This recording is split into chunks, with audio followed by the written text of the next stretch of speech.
አንተ ደጀ ማይም እናቴ ትሙት ማይም ሰው ነሽ አሴ ክርስቶስ ኤዜን ታስወጣለህ የማይም ጥግ ናንተሽ እናቴ ትሙት በቋጣሪ ታስጨፍርብኛል የመጨረሻው ውሻ ነህ እናቴ ትሙት አችልምሽ ሁለተኛ እንዳላይ እዚህ ክልብ ግማታ ማሰልጣኝ ነህ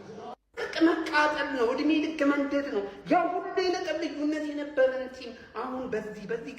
ጋር በሶስት ነጥብ ይሁን በሶስት ነጥብ እዚህ ሜዳ ላይ መተን የሆነ ነገር አሳክተን እንወጣለን ብዬ ነበር ግን አልሆነም ተቃጥለናል አረን በቃ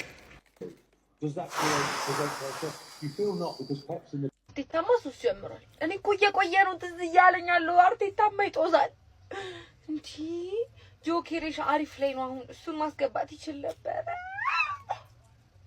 በጣም ነው የሚያመው እግዚአብሔር በጣም ነው የሚያመው አስቡት እስኪ 9 ወር ሙሉ እናት ልጇን በሆዷ ይዛ አርግዛ ይወለድልኛል ብላ እየጠበቀች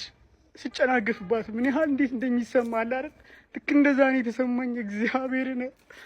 ወይኔ አርሰናል እኔ አርሰናል ዋንጫ ይበላል አልኩ እንጂ ገደልኩ እንዴ